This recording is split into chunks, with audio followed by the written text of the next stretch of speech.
তুমি যদি সম্পূর্ণ পৃথিবী পরিমাণ গুনাহ নিয়ে আমার সামনে আসো, সুম্মা লাকিতানি লা তুশরিকু বি শাইআ, হে আদম সন্তান, এই পুরো জমিনটা ভর্তি করা যদি অপরাধ নিয়ে আসো, আর আল্লাহ যদি তোমার সাথে তোমার এই অপরাধের মধ্যে শিরিক না দেখে, লা আতাইতুকা বিকুরাবিহা মাগফিরাহ, তিনি এই পুরো জমিন ভর্তি ক্ষমা নিয়ে আসবে। সুবহানাল্লাহ। আলিম পাড়ার মানুষ আল্লাহকে ভয় করো এবং আল্লাহকে ভালোবাসো। ছেলে সন্তানের মোহে আল্লাহর দাওয়াতকে অস্বীকার করো না। ছেলে সন্তানের মোহে আল্লাহর এই দয়ালু ভাবকে প্রত্যাখ্যান করো না। ছেলে সন্তান, স্ত্রী, দুনিয়ার মোহে আল্লাহর এই অনুগ্রহকে তোমরা প্রত্যাখ্যান করো না। জেনে নাও আলিম পাড়ার মানুষ, ইয়াউমা লা ইনফাউ মালুন ওয়ালা বানুন, সেদিন কোনো কাজে আসবে না তোমার সম্পদ আর তোমার সন্তান। ফাইযা জাআতিস সাখা, যখন এসে পড়বে সেই ধ্বংসধ্বনি, ইয়াউমা ইয়াফিরুল মারউ মিন আখি, সেদিন পলায়ন করবে মানুষ তার ভাই থেকে, ওয়া উম্মিহি ওয়া আবিহি, তার পিতা ও তার মা থেকে। আলিম পাড়ার মানুষ 5 ওয়াক্ত নামাজ আদায় করো। ওয়াল্লাহি তোমার 60 বছরের দাপট আলিম পাড়ার হওয়ার কারণে, বাংলাদেশের গাজীপুরের হওয়ার কারণে তুমি নিজেকে আজকে আল্লাহ তোমাকে কথা বলার শক্তি দিয়েছে বলে মুসলিম দাবি করতে পারো। জেনে রাখো, মৃত্যুর পরে তোমার আমল নামা যদি 5 ওয়াক্ত নামাজ না থাকে, সেদিন তুমি মুসলিম বলে বিবেচিত হবে কিনা হাদিস তা বলে না।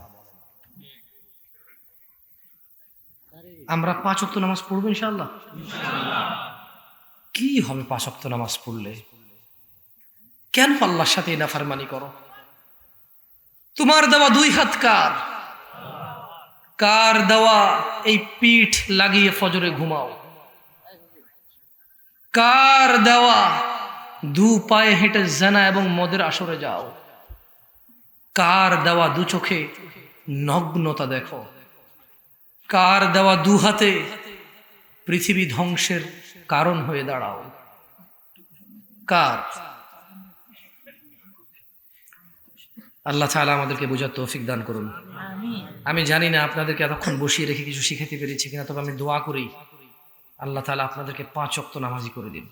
আমিন। ওয়াল্লাহি যেদিন আপনারা নামাজ পড়বেন, সেদিন আমার চট্টগ্রাম থেকে আসার বেনিফিট দেখা দিবে। যেদিন আপনি 1 ওয়াক্ত নামাজ পড়বেন, ওই ওয়াক্তের সওয়াব আমার কাছে আসবে।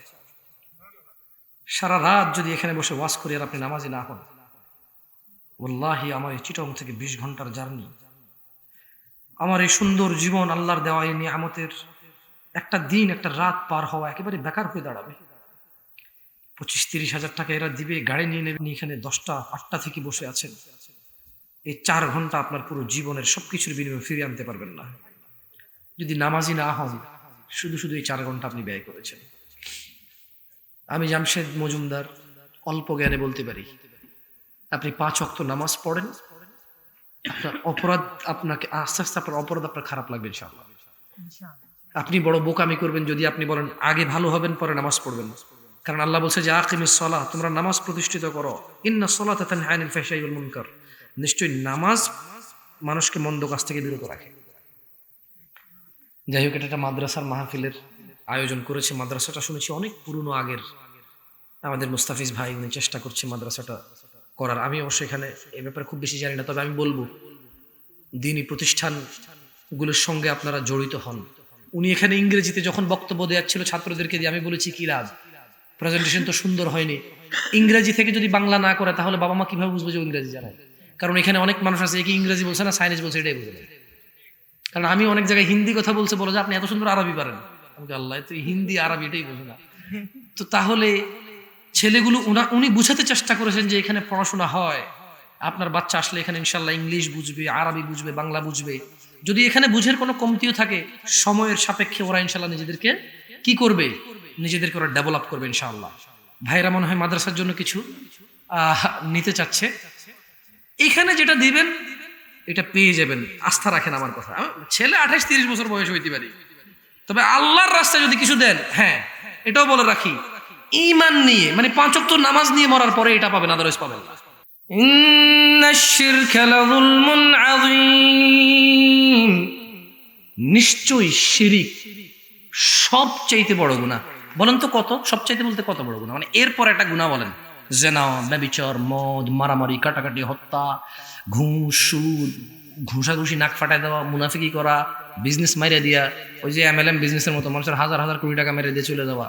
হ্যাঁ, পুরো যে যেমন এখন ধরেন রাশিয়া ইউক্রেন যুদ্ধ লাগছে, লক্ষ লক্ষ মানুষ মেরে ফেলতেছে, বাংলাদেশে পাকিস্তানের হাজার হাজার মানুষ মেরে ফেলছে, এগুলো অপরাধ না? সবগুলো অপরাধ না? ঠিক আছে, লুকমান হাকিম বলছে যে নিশ্চয়ই শিরক সবচাইতে বড় অপরাধ। আপনি এবার একটা অপরাধ তৈরি করেন যেটা এটা চাইতে বড় হয় এবং প্রেজেন্ট করেন। আচ্ছা, এবার বলেন তো শিরকটা কি? কেমনে শরিক করে? না না না, আপনারা সহজ করে বলে দিই। এটা ঠিক, আল্লাহ ব্যতীত কাউকে সিজদা করা, চাওয়া, সন্তান চাওয়া, যাওয়া, মোমবাতি দেওয়া, আগরবাতি দেওয়া, এগুলা। এখন একটা কথা বললে তো ওয়াজ থেকে আস্তে আস্তে লোক ওঠা শুরু হয়ে যাবেন। হ্যাঁ, ওঠা শুরু হয়ে যাবে, আর ভালো লাগবে না তো আপনার। যদি বলি মারহাবা, তো ভালো লাগবে আপনার, খুব ভালো লাগবে আপনার। প্রবলেম হয়ে গেছে, আমি তো মনে করেন যে এখন যদি টাইনে ওয়াজ করতে কালকে ছিলাম অমুক জায়গায়, আজকে অমুক জায়গায় আসছি, টান তো আর আসবে, আমি তো জানি না, শিখি নাই, ইউটিউবে দেখছি এরকম। ঠিক আছে, বলেন।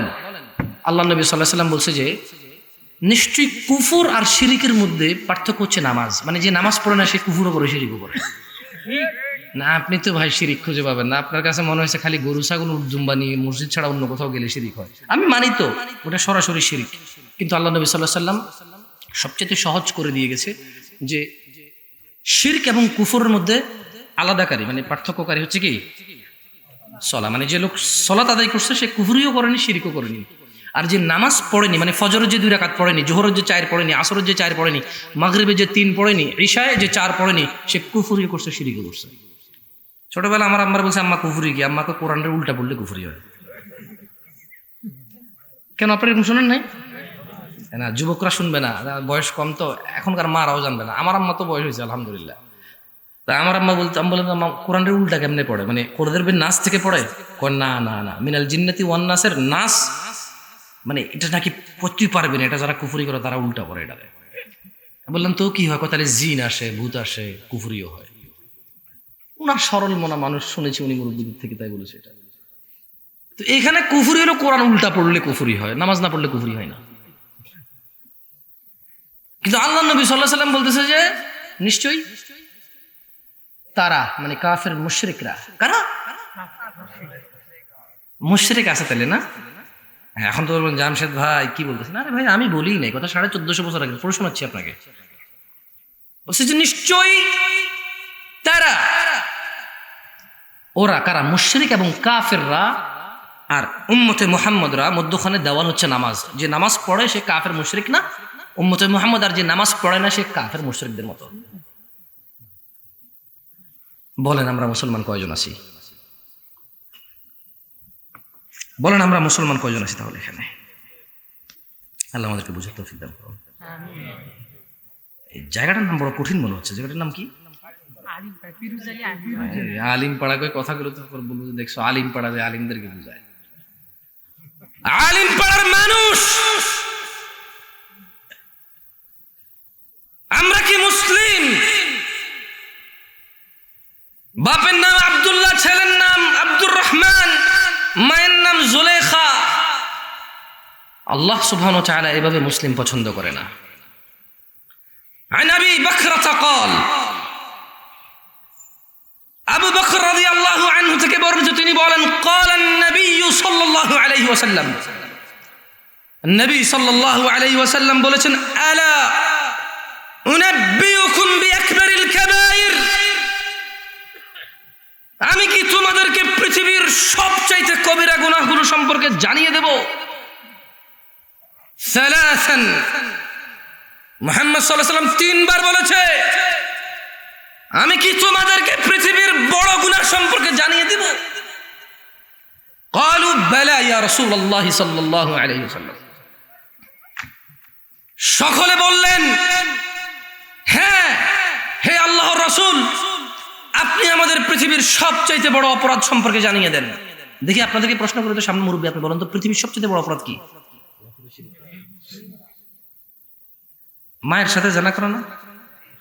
আপনার মেয়ে কিনে একজনের ভাইকে গেল ওটা না? দেবরের ভাবির সাথে অপকর্ম, সুদ খাইতেছে, 10 টাকা 20 টাকা 100 টাকা, এটাও না। কিন্তু এগুলো কি ছোট অপরাধ নাকি? না, 10 কোটি টাকার কাছে কিন্তু 9,99,99,999 টাকা ছোট। 10 কোটি টাকার কাছে 9,99,99,999 টাকা কি তাই বলি কি এটা ছোট? এগুলো ছোট নয়। আল্লাহ নবী সাল্লাল্লাহু আলাইহি সাল্লাম বললেন, তোমাদেরকে কি আমি পৃথিবীর সবচেয়ে বড় অপরাধ সম্পর্কে জানিয়ে দেব? তোমরা জানতে চাও? আলিম পাড়ার মানুষ কি জানতে চায়? সাহাবারা বললেন, বেলা ইয়া রাসূলুল্লাহ সাল্লাল্লাহু আলাইহি ওয়াসাল্লাম। ক্বালা আল ইশরাকু বিল্লাহ, তিনি বললেন সেগুলো হচ্ছে আল্লাহর সাথে শরীক করা। ওয়া উকুকুল ওয়ালিদাইন, ওয়া উকুকুল ওয়ালিদাইন, ওয়া উকুকুল ওয়ালিদাইন, এবং পিতামাতার অবাধ্য হওয়া। ওয়াজালাসা ওয়া কানা মুত্তাকিয়ান ফাকাল, তিনি সাল্লাল্লাহু আলাইহি ওয়াসাল্লাম হেলান দিয়ে বসেছিলেন। কেমন? হেলান দিয়ে বসেছিলেন। এবার সোজা হয়ে বসলেন আল্লাহ নবী সাল্লাল্লাহু আলাইহি ওয়াসাল্লাম এবং বললেন, আলা ওয়া কাউলু জুর, মিথ্যা সাক্ষ্য দেওয়া। তাহলে পৃথিবীর বড় 3টা অপরাধ পেলাম। 1 শিরিক করা, 2 পিতামাতার সম্পর্ক, 3 3 3 3 এতবার কেন বললাম জানেন? সাহাবারা বলছে, ক্বালা ফামা যালা ইউকাররিরুহা হাত্তা কুলনা লাইতা লাহু সাকাত। মিথ্যা সাক্ষ্য দেওয়া পৃথিবীর বড় অপরাধ, এই কথাটি আল্লাহ নবী সাল্লাল্লাহু আলাইহি ওয়াসাল্লাম বারবার বলতে থাকলেন। এমনকি সাহাবারা বলতে লাগলেন, যদি আল্লাহ নবী সাল্লাল্লাহু আলাইহি ওয়াসাল্লাম আর না বলতেন, একটু এবার শান্ত হতেন। মিথ্যা সাক্ষ্য এত বড় অপরাধ। আলিম পাড়ার মানুষ, মহিলা এবং পুরুষ, عن أبي هريرة رضي الله عنه عن النبي صلى الله عليه وسلم قال, আবু হুরায়রা রাদিয়াল্লাহু আনহু থেকে বর্ণিত, তিনি বলেন, আল্লাহর নবী সাল্লাল্লাহু আলাইহি ওয়াসাল্লাম বলেছেন, ইজতানিবুস সাবআল মুবিকাত, 7টি ধ্বংসকারী বিষয় থেকে তোমরা বিরত থাকবে। ক্বালু ইয়া রাসূলুল্লাহ ওয়া মা হুন, সবাই বললেন, ইয়া রাসূলুল্লাহ সাল্লাল্লাহু আলাইহি সাল্লাম এগুলো কি? ক্বালা আশ-শিরকু বিল্লাহ, তিনি বললেন আল্লাহর সাথে শিরিক করা, ওয়াস সিহর, জাদু করা। এদেশের কোন মহিলা জাদু করে না? জাদু কতটুকু কাজ করে আর করে না সেটা ভিন্ন কথা। এখন তো সব যুবকরাই প্রেমিকের জন্য জাদু করে। খালি নিবি ওই মহিলা যেখানে গোসল করে পুকুরে ফালাই দিবি, শেষ। হ্যাঁ, খালি নিবি 1 ফোঁটা, তো বলছি হুজুর পুকুর তো অনেক বড়, আর তুই টেনশনে নিস না, খালি 1 ফোঁটা নিয়ে ফালা। মহিলার নাম গোসল করতে তোর পাগলের দেওয়ানো হয়ে যাবে। আমি তোর প্রেমেরই দেওয়ানা, রিক্সা চলে গেলে। এদেশে কি ভাই অপরাধ আপনি বলতেছেন বড় লোকে করে? আরে ভাই, রিক্সার ড্রাইভার গান না শুনলে নাকি ইনকাম হয় না? ভালোই লাগে না। ও জানে না এই গান এই পৃথিবীতে ভূমিকম্প নিয়ে আসে। ভূমিকম্প হওয়ার পরে পাহাড় চিটাগং, যে কি বলে এটাকে কি বলে, আউযু বিল্লাহি মিনাশ শাইতানির রাজিম, বাসার পাশেই তো সি ওয়ার্ল্ডের পাশে নতুন করে একটা সিটি হচ্ছে, হাউজিং সোসাইটি। তো পাহাড় সি ওয়ার্ল্ডে সারাদিন দুম দুম দুম দুম বাজতে থাকে। গত কিছুদিন আগে পাহাড় দোষে দেখলাম যে গত বছর মারা গেছে, আল্লাহদেরকে শহীদি দরজা দেখে আমিন। তাই বললাম যে কেমন কথা, আল্লাহ নবী সাল্লাল্লাহু আলাইহি ওয়াসাল্লাম বললো যে গান বাজনা মিউজিক বেড়ে গেলে কি হবে বলেন তো? বাদ্যযন্ত্র বাড়লে ভূমিকম্প বাড়বে। এই পাহাড়ে থেকে বাদ্যযন্ত্র শুনে মানে পুরা কি ওই পাগলের মতো, যে পাগল ঢালে বসে গোড়ায় কাটে, মানে ও বোঝে ঢালের আগায় বসে গোড়ায় কাটলে পড়ে যাবে, কিন্তু হাদিসের উপর একটু ইমান নেই। আল্লাহ নবী যে বলেছে যে মিউজিক হলে ভূমিকম্প আসবে, কিন্তু আমরা ইমান রাখি। কিন্তু এদেশের রিক্সা ড্রাইভার, সিএনজি ড্রাইভার, বাস, আরে ভাই এই যে আপনারা বলেন বাসে তো 3-4 বার মারামারি আমার সাথে অবস্থা। চিন্তা করলাম ভাই ও তো মারামারি করে সেরে যাবে, ইউটিউবাররা বলবে যে এই দেখুন জামশেদ মজুমদার লেগে গেছে বাসের সাথে, হ্যাঁ আমি তো শেষ। তো পড়ার কিছু বলি নেই, মাস্টার্স পরে বললাম যে যাও বাঁচা গেলা তুমি, যদি আমি মাগার জামশেদ মজুমদার না হয়ে যাও তবে তোমার ঘুষি দিয়ে নাক মুখ ফাড়া দিতাম আমি। ভাই আমি তো রাখতাম আমার সাথে। রাতের বাজে 2টা, চলতেছে টং টাং টং টাং টং টাং টং টাং গান। চিটং থেকে ঢাকা আসতেছি, রাতে 2টা বাজে এখান থেকে উঠছি। এখন ড্রাইভার বলতেছে যে হুজুর গান না শুনলে ঘুম চলে আসবে। আমাকে কি আজব, 90% মানুষের ঘুমানোর জন্য গান লাগায়, এদেশের 90% বড় লোকেরা গান চালাতে যাতে ঘুম চলে আসে, তুমি বলতেছো গান না শুনলে ঘুম আসবে। এখন বললাম যে তার মানে গানেরও সিস্টেম আছে, কারো এটা ছায়ের মতো, খেলে কেউ ঘুম চলে আসে আর কেউ খেলে ঘুম আসে না। হ্যাঁ, গান ওইরকম হয়ে গেছে। বললাম যে কেন? পরে আমি বললাম তোমাকে তোমার মালিক Cox's Bazar two Dhaka night duty দিছে, তোমার তো দিনের বেলা গাড়ি ছিল না, তাহলে মানুষ যাতে ঘুম না আসে এর জন্য আগে সে ঘুমাবে। যদি গান না শুনলে ঘুম না আসে, এই দেশে এমন অভাবী মানুষ আছে, মা স্ত্রী সন্তান এত অসুখ, যদি গান শুনলে ঘুম না আসতো ডেলি 3টা ডিউটি করতো 8 ঘন্টা করে, আর গান শুনতো, বলতো যে আমার টাকার দরকার, আমি 3টা ডিউটি করবো। বিনিময় কি করবে? ঘুম না আসার জন্য গান শুনলে ঘুম আসবে না। এই কথা বলছে তো সে বাস্তবে কেন নামেন? আমি কেন, তোমার টাকা দিয়ে উঠিনি আমি বাসে, আর তোমার রাতে 2টা বাজে উঠছি মানে কি, এসি বাসে উঠছি মানে কি, যাতে একটু ঘুমাই যেতে পারিস, ক্লান্তি না থাকে। তুমি গান লাগাই দিছো তারা নারে বন্ধুরে কুমড়া কাটে বন্ধুরে, ওটা নাকি না? এটা আমি বলছি, আমার এলাকায় এইভাবে চলে, মানে আমার এলাকায় আমি ছোটবেলায় শুনছি, এটা ও বলে না, মানে ওর তো গান চলতেছে ডুম ডুম ডুম করে কি গাইতেছে। তা বললাম মানে কি, মারামারির অবস্থা। আসলে কাকে কি বলবেন আপনি? সেহের বলতেছিলাম, এই যে গান বাজনা, কোন যুবকের মোবাইল আমরা পাবো না? কোন যুবকের মোবাইল আমরা পাবো না? অথচ পৃথিবীকে ভেঙে দেয় এই গান বাজনা। কি প্রেমিকরা, পৃথিবীর সবচেয়ে বড় অপরাধ কি? শিরিক করা। এই হাদিসে দ্বিতীয় বড় অপরাধের নাম কি? না, ধ্বংসকারী অপরাধ সিহর, জাদু করা। কি করা? জাদু করা। কারা কারা জাদু করছে প্রেমিকার জন্য হাত তোলো। যাক আলহামদুলিল্লাহ, আমি জানি আমার শ্রোতাগুলো বিবেকবান, মানে ঠিক কিনা বললে ঠিক কিনা বলে না, না এইরকমই দরকার। শ্রোতা যদি কোনো আমি যাই ঠিক করি তাই ঠিক করতে হইল, আমারা নিয়ে আসছে ঠিক করার জন্য, আমি যদি ওদের থেকে ঠিকের মানে ঠিকের সিদ্ধান্ত নিয়েছে ঠিক কিনা, ও যদি ঠিক করে ঠিক, ঠিক না করে ঠিক না, তা আমার কি কাম? হ্যাঁ, যাই হোক, সাহাবিগণ বললেন হে আল্লাহর রাসূল, এই ধ্বংসকারী বিষয়গুলো কি? তিনি বললেন আল ইশরাকু বিল্লাহ, আল্লাহর সাথে শিরিক করা, ওয়াস সিহর। আলিম পাড়ার মা বন্ধুকে বলতে চাই, ওয়াস সিহর, ধ্বংসকারী বিষয়ে জাদু, জাদুকরের কাছে যাওয়া। ওয়া কাতালান নাফসাল্লাতী হারামাল্লাহু ইল্লা বিল হক, আল্লাহ তাআলা যাকে হত্যা করা হারাম করেছেন শরীয়ত সম্মত কারণ ব্যতিরেকে তাকে হত্যা করা। ওয়া আকলুর রিবা, সুদ খাওয়া। ওয়া আকলু মালিল ইয়াতীম, ইয়াতীমের মাল গ্রাস করা। এগুলো পৃথিবীর সবচেয়ে বড় ধ্বংসকারী বিষয়। বলেন তো এদেশের চাচারা বাপ মারা গেলে ঠকায় কিনা ভাতিজাদেরকে? ঠকায় না তো, কই ওরে 1 একর দিছি, আমি 1 একর নিছি, জাস্ট রাস্তার পাশের গুলো আমি নিছি, ওর একটু ক্ষেতের মধ্যে ভালো দিছি, বাস। ঠকায় কিনা? আলিম পাড়ার মানুষ, ইত্তাকিল্লাহ, যে অপরাধ তোমার জীবনের সমস্ত আমল ধ্বংস করে দিবে, সেই অপরাধ থেকে তুমি সতর্ক হও। তোমার দান, সাদাকা, সালাত, হজ, যাকাত, তোমার সিয়াম, তোমার সৎ ব্যবহার যে অপরাধ ধ্বংস করে দেবে, সেই অপরাধ থেকে তুমি নিজেকে বিরত রাখো। আল্লাহ সুবহানাহু ওয়া তাআলা বলছেন, ওয়ালাকাদ উহিয়া ইলাইকা ওয়া ইলাল্লাযীনা মিন ক্বাবলিকা লাইন আশরাকতা লায়াহবাতান্না আমালুক ওয়া লাতাকুনান্না মিনাল খাসিরিন। আর আপনার প্রতি ও আপনার পূর্ববর্তীদের প্রতি অবশ্যই ওহী করা হয়েছে যে যদি আপনি শিরিক করেন, দেখেন আল্লাহর নবীকে আল্লাহ বলতেছে, কাকে বলতেছে? কাকে বলতেছে?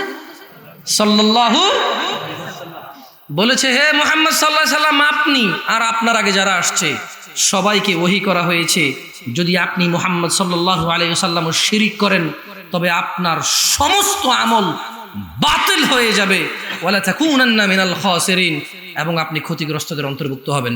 বলেন তো এখানে শিরিক হিসাবে সবচেয়ে প্রথমে কি বলছিলাম বলেন তো?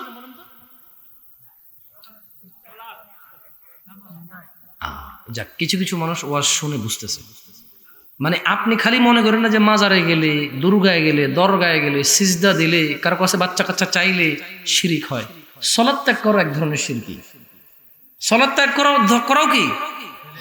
এবং এটা তো কুফর, এটা তো স্পষ্ট। যে ব্যক্তি ইচ্ছাকৃতভাবে যে ওয়াক্ত নামাজ ত্যাগ করলো সে ওই ওয়াক্তের কাফের। যে ব্যক্তি ইচ্ছাকৃতভাবে যেই ওয়াক্ত সালাত ত্যাগ করলো সে ওই ওয়াক্তের কি, সে ওই ওয়াক্তে কুফরি করলো। সে কেমন? আচ্ছা বলেন তো, আল্লাহ কি দয়ালু নাকি দয়ালু না? দয়ালু। আল্লাহ দয়ালু।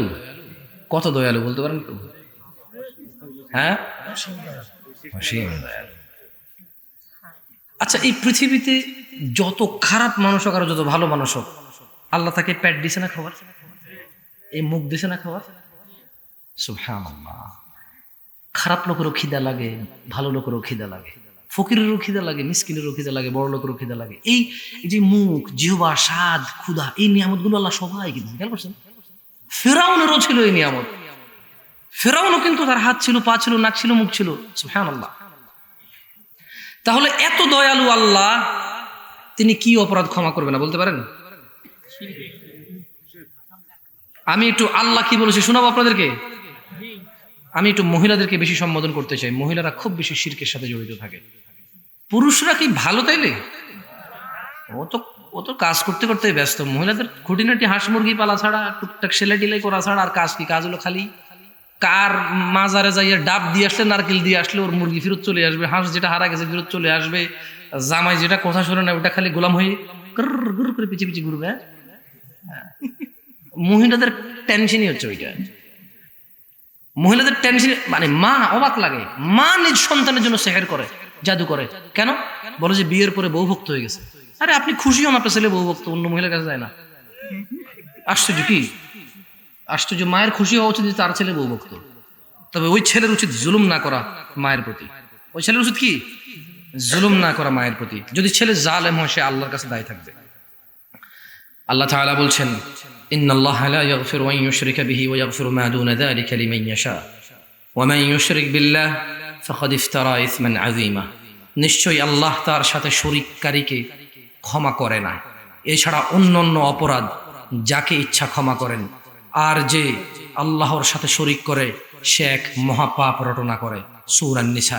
আল্লাহ তাআলা বলছেন, ইন্নাল্লাহা লা ইয়াগফিরু আন ইউশরাকা বিহি ওয়া ইয়াগফিরু মা দুনা যালিকা লিমান ইয়াশা ওয়া মান ইউশরিক বিল্লাহ ফাকাদ দাল্লা দালালান বাঈদা। নিশ্চয়ই যে আল্লাহর সাথে শিরিক করলো, নিশ্চয়ই আল্লাহ তার সাথে শিরিক করাকে ক্ষমা করেন না, আর তার থেকে ছোট যাবতীয় গুনাহ যাকে ইচ্ছা ক্ষমা করে। জি, আল্লাহ যাকে ইচ্ছা কি করে? ক্ষমা করে। এই জন্য আমরা কাউকে বলতে পারবো না তুই জাহান্নামে যাবি, তুই খারাপ, আমি ভালো, তুই অপবিত্র, আমি পবিত্র। এরকম একদম নাম ধরে ধরে স্পেসিফিক করে কাউকে কিছু বলা যাবে না। কারণ আল্লাহ যাকে খুশি ক্ষমা করে। আল্লাহর ইচ্ছার সাথে কারো জোর জবরদস্তি আছে? আল্লাহর ইচ্ছার সাথে কারো জোর জবরদস্তি নাই। তাই আল্লাহ সুবহানাহু ওয়া তাআলা বলছেন, আর যে কেউ আল্লাহর সাথে শিরিক করে সে ভীষণভাবে পথভ্রষ্ট। দিনী ভাইয়েরা, আল্লাহ তাআলা বলছেন, ইন্নাহু মান ইউশরিক বিল্লাহ ফাকাদ হারামাল্লাহু আলাইহিল জান্নাহ ওয়া মাওয়াহুন নার ওয়া মা লিয-যালিমিন মিন আনসার। নিশ্চয়ই কেউ আল্লাহর সাথে শিরিক করলে আল্লাহ তার জন্য জান্নাত অবশ্যই হারাম নিষিদ্ধ করে দিয়েছেন এবং তার বসবাস হবে চিরস্থায়ী জাহান্নাম। আর জালেমদের জন্য কোনো সাহায্যকারী নেই। জি, কেল্লা বাবা ঘোড়া বাবা কেউ কাজে আসবে না। আল্লাহ তাআলা বলছেন, ইন্নাল্লাযীনা কাফারু মিন আহলিল কিতাব ওয়াল মুশরিকিনা ফি নারি জাহান্নাম খালিদিনা ফিহা উলাইকা হুম শাররুল বারিয়া। নিশ্চয়ই কিতাবাদীদের মধ্যে যারা কুফরি করেছে তারা মুশরিকরা জাহান্নামের আগুনে চিরস্থায়ীভাবে বসবাস করবে। তারাই সৃষ্টির সবচাইতে নেককার মানুষ। সুতরাং আলিম পাড়ার মানুষ, তোমরা আল্লাহর দয়ার দিকে আসো। আলিম পাড়ার মহিলা ও পুরুষ, আলিম পাড়ার যুবক ও বৃদ্ধ, আলিম পাড়ার ধনী ও দরিদ্র, তোমরা তাওহীদের দিকে ফিরে আসো। আল্লাহ সুবহানাহু ওয়া তাআলা বলছেন, কুলিল্লাহুম্মা মালিকাল মুলক, বলুন সার্বভৌম শক্তির মালিক আল্লাহ। তুতিল মুলকা মান তাশা ওয়া তানজিউল মুলকা মিম্মান তাশা ওয়া তুইজ্জু মান তাশা ওয়া তুযিল্লু মান তাশা বিয়াদিকাল খায়র ইন্নাকা আলা কুল্লি শাইইন কাদির। আলিম পাড়ার মানুষ, আল্লাহ তাআলা বলছে তোমরা আল্লাহের সার্বভৌম ও শক্তির মালিকানা আল্লাহ সুবহানাহু ওয়া তাআলার, অতঃপর আল্লাহ যাকে খুশি ক্ষমতা দেয় এবং যার থেকে খুশি তা কেড়ে নেন। যাকে ইচ্ছা তিনি সম্মানিত করেন, যাকে ইচ্ছা তিনি অপদস্থ করেন। সমস্ত কল্যাণ আল্লাহর হাতে। নিশ্চয়ই আল্লাহ সব কিছুর উপর ক্ষমতাবান। আল্লাহ তাআলা বলেন, আল্লাযীনা আমানু ওয়া লাম ইয়ালবিসু ঈমানাহুম বিযুলমিন উলাইকা লাহুমুল আমন ওয়া হুম মুহতাদুন।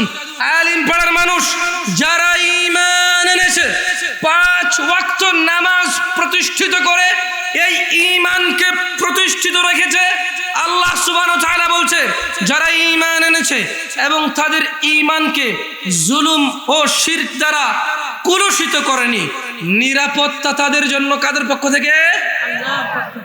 এবং তারাই হিদায়াত প্রাপ্ত। 5 ওয়াক্ত নামাজি ব্যতীত, শিরক মুক্ত থাকা ব্যতীত, তাওহীদ ছাড়া, মাওয়াহিদ একত্ববাদী ছাড়া এই পৃথিবীতে আর কেউ হিদায়াত প্রাপ্ত নয়। যতই ভালো লোক হোক, যতই ভদ্র লোক হোক, যে 5 ওয়াক্ত সালাত আদায় করে না সে ভদ্র নয়। যে 5 ওয়াক্ত সালাত আদায় করে না সে ভালো লোক নয়। যে 5 ওয়াক্ত সালাত আদায় করে না সে হিদায়াত প্রাপ্ত নয়। যে আল্লাহর ঘর মসজিদ ছাড়া অন্য কোনো ঘরে ডাব, নারিকেল, মোমবাতি, আগরবাতি নিয়ে যায়, মুশকিল কুশা আহসান হতে যায়, মনোবাসনা পূরণ করতে যায়, ছেলে সন্তান কামনায় যায়, আল্লাহ সুবহানাহু ওয়া তাআলা বলছে এদের মধ্যে কেউ হেদায়েত প্রাপ্ত নয়। আল্লাহ সুবহানাহু ওয়া তাআলা বলছেন, ফাইন আমানু, যদি তোমরা ঈমান আনো, বিমিসলি মা বিহি ফাকাদ ইহতাদাউ, অতঃপর তোমরা যেরূপ ঈমান এনেছো তারাও যদি সেরূপ ঈমান আনে তবে নিশ্চয় হিদায়াত পাবো। সুতরাং শিরক মুক্ত হয়ে আল্লাহর কাছে ক্ষমা চাও। আলিম পাড়ার মানুষ, আল্লাহ ক্ষমা করে দেবে। তোমার জানা, ব্যভিচার, মদ, সুদ, ঘুষ আজকেই সমাপ্ত করো। যদি তুমি সমাপ্ত না করতে চাও তবে তুমি কতদিন বাঁচবে সেটার নিশ্চিত হয়ে নাও। যদি নিশ্চিত হয়ে যেতে পারো মৃত্যুর আগে ঠিক হয়ে যাও। আর যদি মনে করো কবে মরবে তা জানো না, তবে রবের পক্ষ থেকে তোমার জন্য ডাক আছে। ও আলিম পাড়ার মানুষ, ধনী ও দরিদ্র, খেটে খাওয়া ও উচ্চ বিলাসী, উচ্চ শিক্ষিত, ও আলিম পাড়ার দরিদ্র পরীক্ষার্থী আল্লাহর পক্ষ থেকে, ও আলিম পাড়ার ধনী পরীক্ষার্থী আল্লাহর পক্ষ থেকে তোমাদেরকে তোমার রব ডেকে বলছে, ওয়াসারিউ ইলা মাগফিরাতিন মির রাব্বিকুম ওয়া জান্নাতিন আরদুহাস সামাওয়াতি ওয়াল আরদ উইদ্দাত লিল মুত্তাকিন। ও আলিম পাড়ার মানুষ, তীব্র গতিতে আল্লাহর ক্ষমার দিকে ও আল্লাহর জান্নাতের দিকে যাও, যার বিস্তৃত আসমান সমূহ জমিনের সমান, যা প্রশস্ত, যা প্রস্তুত রাখা হয়েছে মুত্তাকিদের জন্য। আলিম পাড়ার অপরাধীরা, বাংলার জমিনের অপরাধীরা, আমি নিজেকে এখান থেকে বাদ দিয়ে বলছি না, আল্লাহ তাআলা সুযোগ দিয়েছেন। ও তারা যারা তোমরা নিঃশ্বাস নিতে পারছো, তোমাদের যাদেরকে আমার রব এখন পর্যন্ত সুযোগ দিয়ে যাচ্ছে, তোমাদের জন্য ভালো খবর আছে। যা করেছো করেছো, যা করেছো করেছো, মনে আছে অথবা ভুলে গেছো। যা করেছো করেছো, মনে আছে অথবা ভুলে গেছো। সংশোধন, ফেরত দেওয়া সম্ভব অথবা অসম্ভব। যাই করে ফেলেছো করে ফেলেছো। ওয়াসারিউ ইলা মাগফিরাতিন মির রাব্বিকুম, তোমরা সবাই রবের ক্ষমার দিকে দ্রুত আসো, দ্রুত নিজেকে সংশোধন করো। আমার আল্লাহ বলছেন মুহাম্মদ সাল্লাল্লাহু আলাইহি ওয়াসাল্লামকে বলেছেন, কুল লিইবাদিয়াল্লাযীনা আসরাফু আলা আনফুসিহিম লা তাকনাতু মির রাহমাতিল্লাহ ইন্নাল্লাহা ইয়াগফিরুয যুনুবা জামিআ, ইন্নাল্লাহা ইয়াগফিরুয যুনুবা জামিআ। আলিম পাড়ারও বেঁচে থাকা মানুষরা, মা ও বোনেরা, ভাইয়েরা, আলিম পাড়ার পুরুষ ও নারীরা, আলিম পাড়ার বিবেকবান মানুষরা, ধনী ও দরিদ্ররা, তোমাদের রব তোমাদেরকে বলছে, কুল ইয়া ইবাদিয়াল্লাযীনা আসরাফু আলা আনফুসিহিম, হে আমার বান্দারা, তোমরা যারা নিজেদের প্রতি অবিচার করেছো, লা তাকনাতু মির রাহমাতিল্লাহ, আল্লাহর দয়া থেকে নিরাশ হয়ো না। আলিম পাড়ার মানুষরা, ও ঘুষখোর সুদখোররা, ও যুবক বৃদ্ধ জানাকারীরা, ও জালেমরা, ও বেনামাজি কাফের মুশরিকরা, ও অন্যায়কারীরা, ও মুনাফিকরা, ও ধোঁকাবাজরা, যা করেছো করেছো, তোমাদের রব তোমাদেরকে জিন্দা রেখেছে, এটা ওনার পক্ষ থেকে তোমাদের জন্য এই পৃথিবীর সব চাইতে বড় নিয়ামত। বেঁচে আছো মানেই ক্ষমা চাওয়ার সুযোগ আছে, বেঁচে আছো মানেই সংশোধনের সুযোগ আছে। দরিদ্র রিক্সা চালাও, তুমি হতাশ না। তোমার বেঁচে থাকা তোমার জন্য কত বড় নিয়ামত। যেদিন অপরাধ সংশোধন না করে মারা যাবা, সেদিন তুমি বুঝতে পারবা। রব লা তাকনাতু মির রাহমাতিল্লাহ। ও ইবাদ, যারা তোমরা আল্লাহর বান্দা আছো, তোমরা আল্লাহর দয়া থেকে নিরাশ হইও না। ইন্নাল্লাহা ইয়াগফিরুয যুনুবা জামিআ, নিশ্চয় আল্লাহ ক্ষমা করে দেবে সকল গুনাহ। বলো তো সকল গুনার মধ্যে কোন গুনাহটা বাদ যায়? না, শিরিক বাদ যাবে না। কেন বাদ যাবে? আপনি ক্ষমা চেয়ে নিচ্ছেন না। চিরস্থায়ী জাহান্নামী কোন মুশরিক? যে মুশরিক ক্ষমা না চেয়ে মারা গেছে। মানে কি আপনি বুঝেননি? মানে শিরিক কত বড় অন্যায় আমি একটু এক্সপ্লেইন করি। আমি শেষ করে ফেলবো, কেমন? আমার দেরি হয়ে যাচ্ছে। খুব সিম্পলি একটু এই আলিম পাড়ার মানুষকে একটা এক্সপ্লেনেশন দিই, কেমন? দেখেন, শিরিক সবচেয়ে বড় অপরাধ কেন জানেন? মানে একটা মানুষ যদি মুশরিক থাকে আর সে শিরিক অবস্থায় মারা যায়, বিচারের দিন তার কোনো ক্ষমা নাই। আর কি নেই? তার আর কোনো ক্ষমা নেই। মানে কোনো ক্ষমা নেই, কারণ মুশরিক অবস্থায় মারা গেছে। আর যদি কারোর ভিতরে শিরিক না থাকে, কি না থাকে, কিন্তু সে অন্যায় অপরাধী মারা গেছে, বিচারের দিনও চিরস্থায়ী জাহান্নামী হবে না।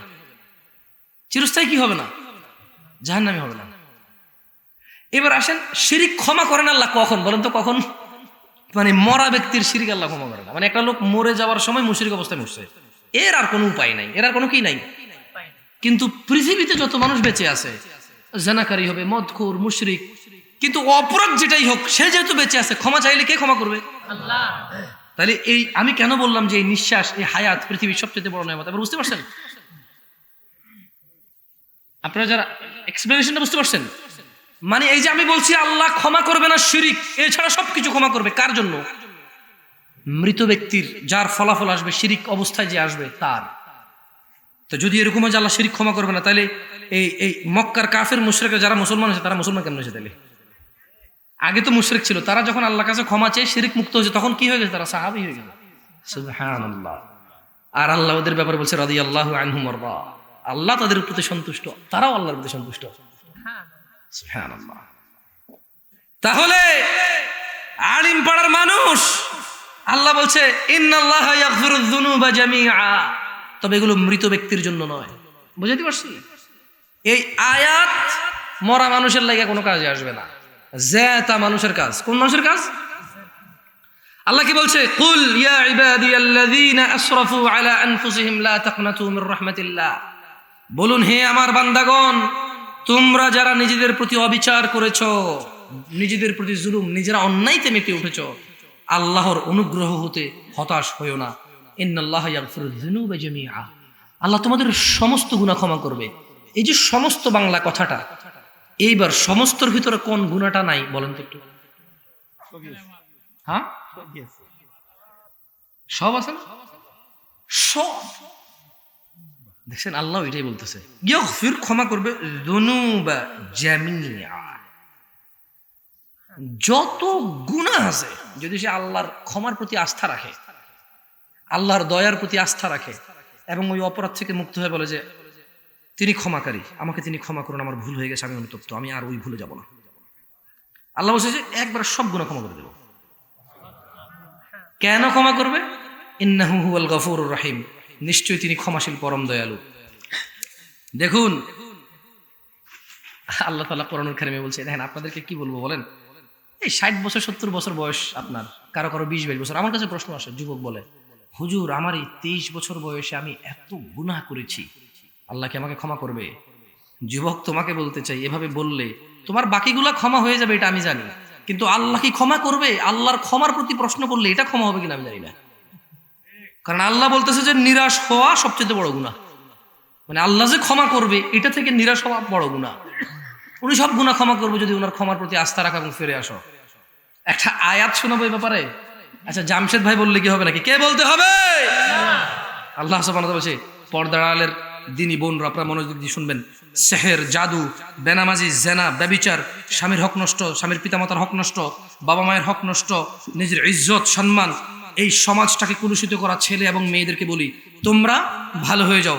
তোমাদের রব বলছে, ইল্লা মান তাবা ওয়া আমানা ওয়া আমিলা আমালান সালিহা ফাউলাইকা ইউবাদদিলুল্লাহু সাইয়্যাতিহিম হাসানাত ওয়া কানাল্লাহু গফুরার রহিমা। তবে যে তওবা করে, অপরাধ থেকে ফিরে আসে, ঈমান আনে এবং সৎ কাজ করে, আল্লাহ তার গুনাহগুলোকে নেকিতে পরিবর্তন করে দেয়। লা ইলাহা ইল্লাল্লাহ। আলিম পাড়ার মানুষ, কেমন রব পেয়েছো? তুমি অপরাধ নিয়ে চিন্তা করো, হ্যাঁ তোমার চিন্তা ভালো, তবে তুমি নিরাশ হয়েও না। তুমি যদি তোমার অপরাধ থেকে একদম সরে আসো, একদম প্রপার সরে আসো, যে যা হয়েছে খালাস, পিছনের কিছু আই কান্ট ফিক্স এনিথিং, আমি পিছনে যা করে আসছি I could not fix them, আমি ওগুলো ফিক্স করতে পারবো না, আমি ওগুলো সংশোধন করতে পারবো না। What can I do? I can avoid them in future, আমি এগুলোকে এড়িয়ে যেতে পারি। আল্লাহর ভয়, কার ভয়? আল্লাহর ভালোবাসা, কার ভালোবাসা? আল্লাহ তাই বলতেছে, ইল্লা মান তাব, যে ফিরে আসে অপরাধ থেকে, তওবা করে, ওয়া আমানা ওয়া আমিলা আমালান সালিহা, এবং ঈমান আনে, সৎ কাজ সম্পাদন করে, ফাউলাইকা ইউবাদদিলুল্লাহু সাইয়্যাতিহিম হাসানাত, আল্লাহ তাআলা তার পূর্বের সমস্ত গুনাহকে নেকিতেই পরিবর্তন করে দেবে। ওয়া কানাল্লাহু গফুরার রহিমা, আর তিনি আল্লাহ ক্ষমাশীল, পরম দয়ালু।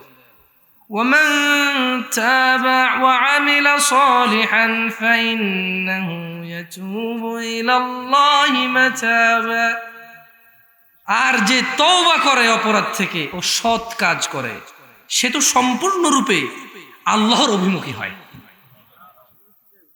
আমি আমার আজকের বক্তব্য শেষ করবো একটা হাদিস বলে। হাদিসটা যদি আলিম পাড়ার মানুষ মনোযোগ সহকারে শুনে, হয়তো আগামীকাল থেকে তাদের জীবনে সলাৎ গুরুত্ব রাখবে। জানা, ব্যভিচার, মদ, জুয়া, ঘুষ, সুদ, মারামারি, অন্যায়, অবিচার, জিদ, অহংকার, এগুলো থেকে ফিরে আসার হালকা একটু সাহারা পাবে। আনাস ইবনে মালিক রাদিয়াল্লাহু আনহু قال سمعت رسول الله صلى الله عليه وسلم يقول, আল্লাহ নবী সাল্লাল্লাহু আলাইহি ওয়াসাল্লাম থেকে তিনি কি করেছেন বলতে শুনেছেন, قال الله, আল্লাহ তাআলা বলেন। কে বলেন? কে বলেন? ইয়া ইবনে আদম,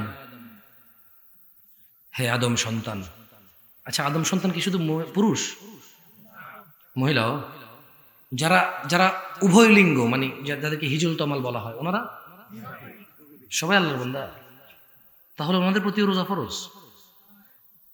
ছেলে জন্ম দিতে পারবে না, মেয়ে জন্ম দিতে পারবে না, গর্ভবতী অথবা জনক বা গর্ভধারিণী হতে পারবে না, কিন্তু মানুষ কেন?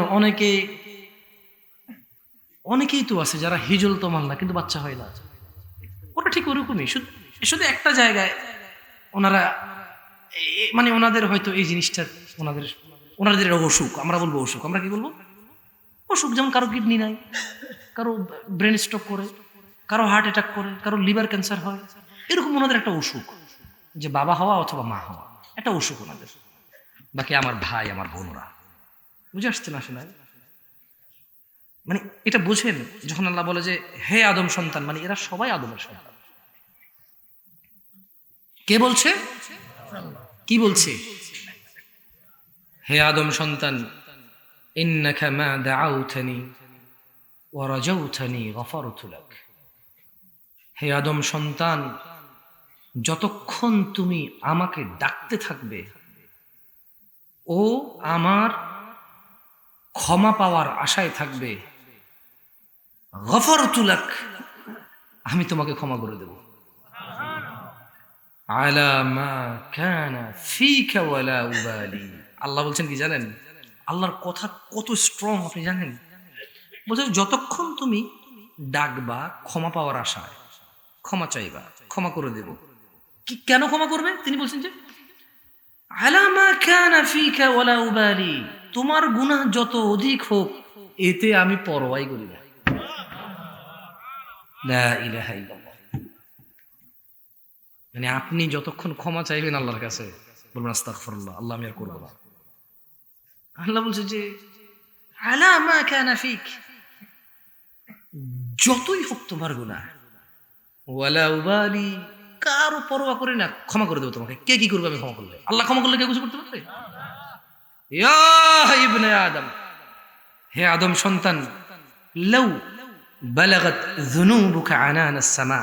উফ, আলিম পাড়ার মানুষ যদি একটু অনুধাবন করো, দেখো, লাউ বালাগাত যুনুবুকা আনানাস সামা, তোমার অপরাধের পরিমাণ, গুনাহের পরিমাণ যদি আসমানের মেঘমালার পর্যন্ত পৌঁছে যায়, সুম্মা আস্তাগফারতানি, অতঃপর তুমি যদি আমার কাছে ক্ষমা চাও, গফারতু লাক ওয়ালা উবালি, আসমানের মেঘমালা পর্যন্ত অপরাধ যদি ক্ষমা চাও, ক্ষমা করে দেব, কারো পরোয়া করি না। আল্লাহ আমাদেরকে ক্ষমা করুন। ইয়া আল্লাহ ক্ষমা করো আমাদের, ইয়া আল্লাহ ক্ষমা করো আমাদের। ইয়া ইবনে আদম, হে আদম সন্তান, ইন্নাকা লাউ আতাইতানি বিকুরাবিল আরদি খাতিয়া,